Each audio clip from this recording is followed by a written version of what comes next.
देखिए, जो देश के माननीय गृह मंत्री जी ने कल पश्चिम बंगाल में कहा है कि अगले 6 महीने में यूसीसी ले आएंगे और पश्चिम बंगाल का ही मुख्यमंत्री होगा, तो वहां के लोगों को जो बल गलाया जा रहा था, जो गुमराह करा जा रहा था, वो साफ हो गया कि वहां मुख्यमंत्री पश्चिम बंगाल का ही होगा। जहां तक यूसीसी की बात है, मैं डीओपीटी लॉजिस्टिक्स स्टैंडिंग कमेटी में था मेंबर। हमने 3 साल के करीब इस पे काम किया था। सबसे ज्यादा फायदा इसमें दलित समाज को है, पिछड़े समाज को है, और मुस्लिम समाज में भी जो कुरीतियां हैं उनको अच्छे ढंग से आज के परिवेश में कैसे रहें और कैसे वो तरक्की करें, इस पे पूरा ध्यान रखा गया है।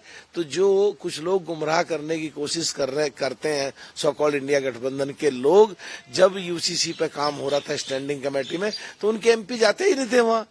तो इनको केवल कुछ का कुछ बोलना है कि माननीय गृह मंत्री जी ने पश्चिम बंगाल के हित में, पश्चिम बंगाल के लोगों के हित में, पिछड़े और दलितों के हित में और सर्व समाज के हित में बात कही गई है।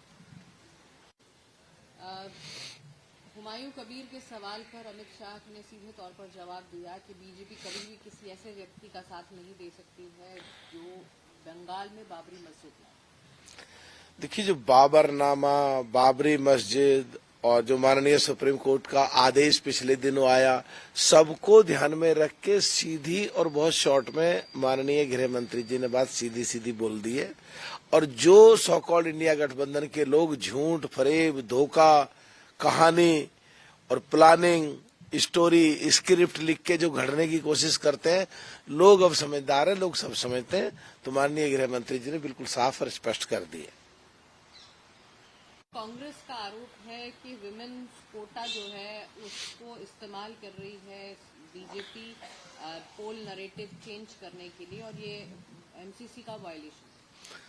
देखिए, कांग्रेस अगर वुमेन्स का जो कोटा किया है, जो 273 सांसद महिलाओं को बनाने का रास्ता साफ किया है, जो आजादी से अब तक करीब 60 साल के करीब कांग्रेस की सरकार रही है, उसमें वो नहीं कर पाए, तो अपनी फेलियरिटी का ठीकरा अपने सर पे फोड़ रहे हैं ये कह के।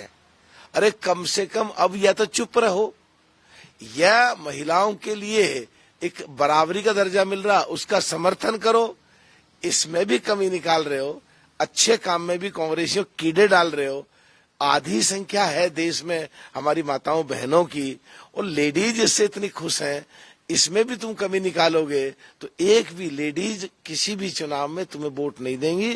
थोड़ा सा तो दिमाग लगाओ। सो कॉल्ड इंडिया गठबंधन की सबसे बड़ी पार्टी कांग्रेस और उसकी साथी पार्टियां इसका विरोध करने खड़े हो गए। वाह, तुम्हें तो करना ही है, विरोध करना ही है। अच्छी बात का विरोध करो, देश का भी विरोध करो, देश के लोगों का विरोध करो, पाकिस्तान का फेवर करो, विदेशियों का फेवर करो, और लेडीज को अगर अच्छी बात मिल रही है उसका विरोध कर रहे हो। समझो कुछ क्या कह रहे हो।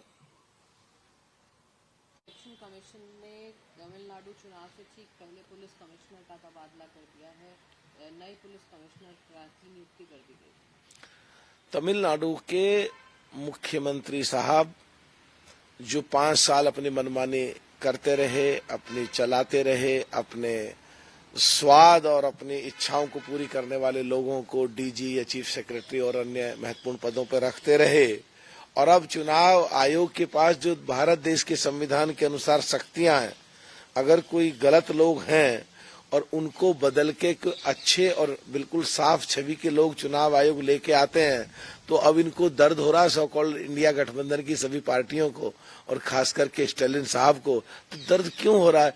होना नहीं चाहिए, ना तो स्वागत करना चाहिए। संवैधानिक संस्था वो निर्णय ले रही है, उनको मानना चाहिए। सर, यूपी एसआईआर की फाइनल लिस्ट आ गई है, लगभग 2 करोड़ नाम काटे गए हैं।